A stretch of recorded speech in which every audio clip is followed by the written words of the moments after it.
Amém, meus irmãos. Foi nos dada a oportunidade de estar ministrando a palavra do Senhor. E desde já quero atribuir a Deus toda a honra, toda a glória, todo o louvor, porque sem Ele nós não somos nada, nós não temos nada e não sabemos nada. Meu irmão, agradeço de primeira mão a Deus, segundamente ao pastor Jorge pela confiança.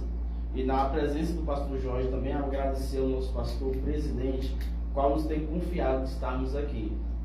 Meus irmãos, aqueles que queiram me acompanhar, abram vossas Bíblias na epístola do apóstolo Paulo aos Efésios, capítulo 4, a partir do versículo 17. Essa palavra tem por título A Nova Vida em Cristo. E a palavra segue dizendo que: digo isto e testifico no Senhor, para que não andeis mais como antes também os outros gentios, na vaidade da sua mente, entrenebecidos no entendimento, separados da vida de Deus pela ignorância que há neles, pela dureza do seu coração, os quais, havendo perdido todo o sentimento, se entregaram à dissolução, para com avidez cometerem toda a impureza. Mas vós não aprendestes assim a Cristo, se é que o tens ouvido e nele fostes ensinados, como está a verdade em Cristo Jesus. Que, quanto ao trato passado, vos despojeis do velho homem, que se corrompe pelas concupiscências do engano, e vos renoveis no espírito da vossa mente, e vos revistais no novo homem, que segundo Deus é criado em verdade, em verdadeira justiça e santidade. Por isso, deixai a mentira e falai a verdade, cada um com o seu próximo, porque somos membros uns dos outros. Irai-vos e não pequeis. Não se ponha o sol sobre a vossa ira. Não deis lugar ao diabo. Aquele que furtava, não furte mais. Antes trabalhe, fazendo com as mãos o que é bom, para que tenha o que repartir com o que tiver necessidade. Não saia da vossa boca nenhuma palavra torpe, mas só a que for boa para promover a edificação, para que dê graças aos que a ouvem. E não entristeçais o Espírito Santo de Deus, no qual estáis selados para o dia da redenção. Toda a amargura, ira, cólera, gritaria, blasfêmias e toda a malícia sejam tiradas dentre vós. Antes, sede uns para com os outros benignos, misericordiosos, perdoando-vos uns aos outros, como também Deus vos perdoou. Meus irmãos, estamos diante de uma palavra maravilhosa, uma palavra que nos ensina muito e que também fala muito conosco, pois, como a palavra nos diz, uma nova vida em Cristo. E nós sabemos que muitos não nasceram de berço evangélico, muitos se converteram a partir de determinados anos de idade, e mesmo assim aqueles que nasceram em berço evangélico, a Bíblia diz que desde que aceitamos a Jesus como nosso Salvador, nós devemos andar em novidade de vida, porque nós temos uma nova vida em Cristo. E a Bíblia ela nos instrui dizendo que essa nova vida em Cristo, ela não pode ser pautada em atitudes que outrora nós praticávamos. Se realmente estamos vivendo em novidade de vida, se realmente estamos vivendo guiados pelo Espírito Santo, essas atitudes e esses frutos que provêm da parte do Espírito Santo, elas têm que ser evidentes nas nossas vidas.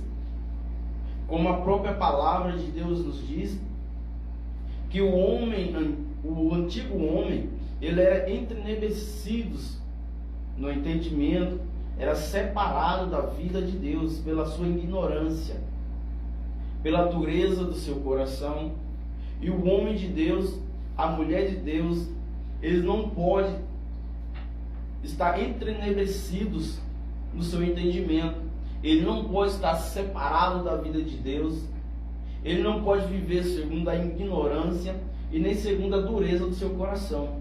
Mas ele tem que deixar que o Espírito Santo lhe guie, que o Espírito Santo lhe conduza seus passos, suas palavras, seus olhares, seu ouvir e até mesmo seu sentir. Porque essa é a novidade de vida. Se aceitarmos a Jesus como nosso Salvador e não permitirmos que o Espírito Santo de Deus nos molde, fazendo de nós um novo homem, nova mulher, essa conversão ela é em vão, porque ela não trouxe mudança, ela não te causou uma transformação. E a verdadeira conversão é aquela em que a palavra de Deus ela vai nos moldar a cada dia. Se antes eu praticava algo, eu não vou mais praticar. Lógico, não vou ser radical. Essa mudança, ela não vem da noite para o dia, não é mesmo, pastor Jorge? Ela é graduativa. Hoje ela vai me limpar, amanhã ela vai me limpar mais um pouco, e assim, cada dia, Deus vai nos tratando em uma área diferente. Ele vai tratando na tua área sentimental. Depois que ele concluir essa área, ele vai passar para outra área. E assim, concluindo aquela área, ele vai te tratar em outra área. E assim posteriormente. A cada dia, Deus vai nos tratando de forma diferente. Mas tudo isso no intuito de nos levar a um padrão de santidade exigido pela palavra de Deus. Porque a própria palavra de Deus, onde nós lemos, nos fala que Jesus Cristo é o nosso maior exemplo de santidade. Então, não há vida, não há nova vida em Cristo sem mudanças, sem novos frutos. Porque há uma passagem bíblica que diz que pelos frutos se conhece a árvore. Então, por mais que tenha as pessoas que se converteram, que cantam, que pregam, que fazem evangelismo, que se envolvem na obra de Deus, mas só que muitas vezes nós vemos que os frutos o entregam. Porque a Bíblia diz que nós devemos analisar a pessoa pelos frutos.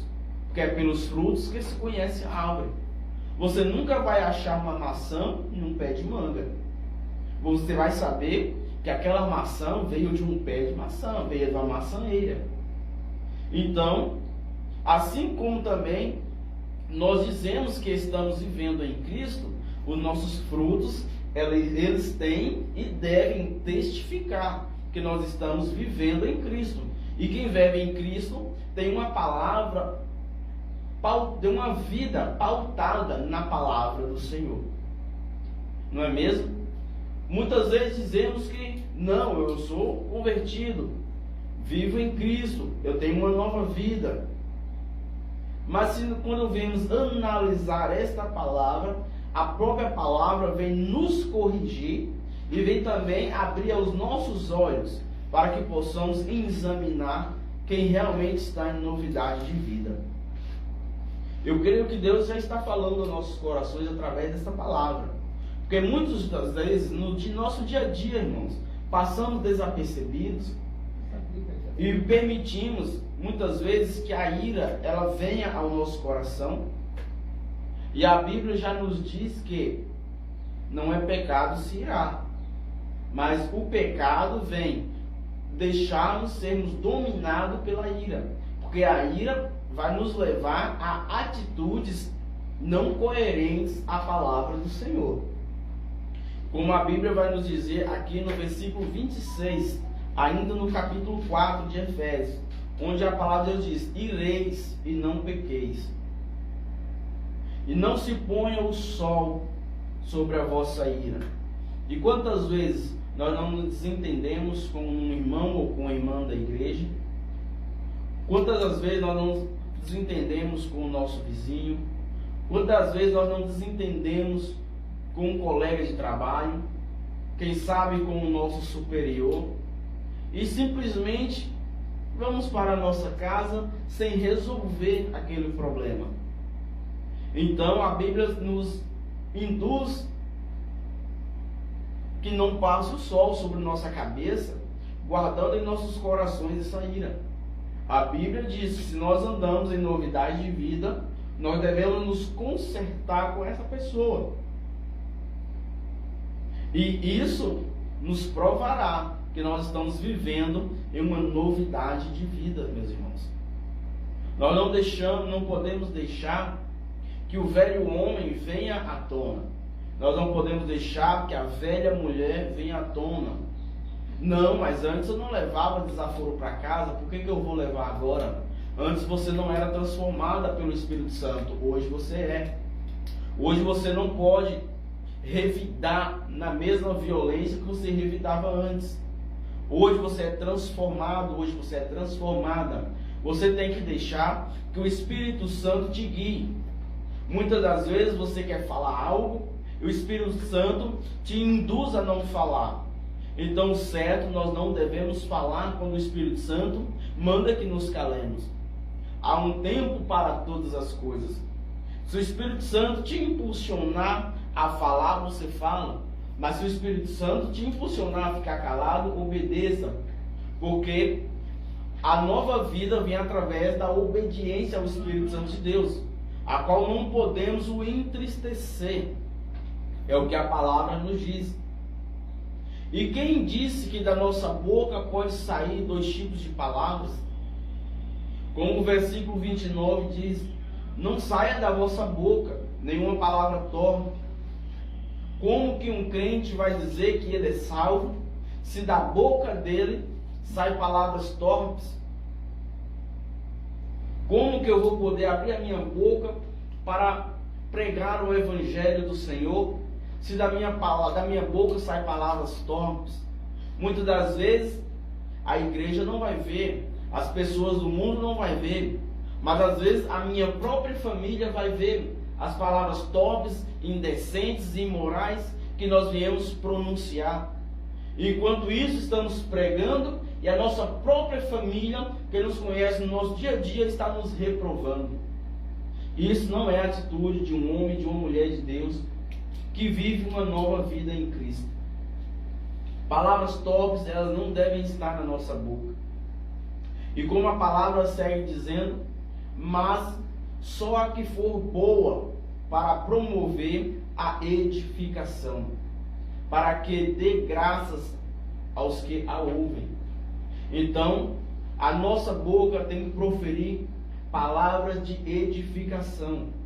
Porque o mundo em que nós vivemos hoje, as pessoas já vivem cansadas, sobrecarregadas, e elas necessitam ouvir uma palavra de conforto, uma palavra de refrigério. E como a minha boca vai trazer essa palavra de refrigério, essa palavra de ânimo, se da minha boca também saem palavras torpes? Eu creio que o Espírito Santo não habita em uma boca que sai dois tipos de palavra. Se a minha boca ela é pautada nas palavras de Deus, com certeza o Espírito Santo de Deus vai usar a minha boca para dirigir uma palavra a um coração aflito, a um coração contrito, a um coração oprimido, a uma pessoa que está passando por necessidades e não encontra socorro. Eu creio que se eu guardar a minha boca vai ser uma ferramenta preparada para qualquer momento e para todas as horas em que Deus quiser usar. Mas se a minha boca é cheia de palavras torpes, palavras que não agradam a Deus, muitas das vezes pessoas necessitadas irão passar por diante de mim e eu não terei uma palavra de Deus para dar para aquelas pessoas. E aquelas pessoas continuarão naquela mesma situação. Mas de uma coisa eu sei: Deus irá cobrar de mim, porque eu era a ferramenta que o Senhor queria usar naquele momento. mas eu não resguardei a minha vida em santidade, eu não resguardei a minha boca para que Deus pudesse falar através dela. Por quê? Porque eu não, por mais que eu aceitei Jesus, eu não procurei viver em uma vida de novidade. Eu não procurei viver uma nova vida em Cristo, como diz o título dessa mensagem. E o versículo 30 segue nos dizendo: e não entristeçais o Espírito Santo de Deus, o qual está selado para o dia da redenção.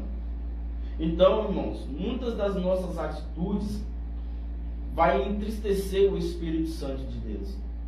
Se eu vivo uma nova vida em Cristo, eu devo viver uma vida em que vai alegrar o Espírito Santo de Deus, que vai fazer com que o Espírito Santo de Deus sinta gozo e regozijo através da minha vida. Mas se eu sou uma pessoa que entristeço o Espírito Santo de Deus através das minhas atitudes, realmente eu não vivo uma nova vida em Cristo.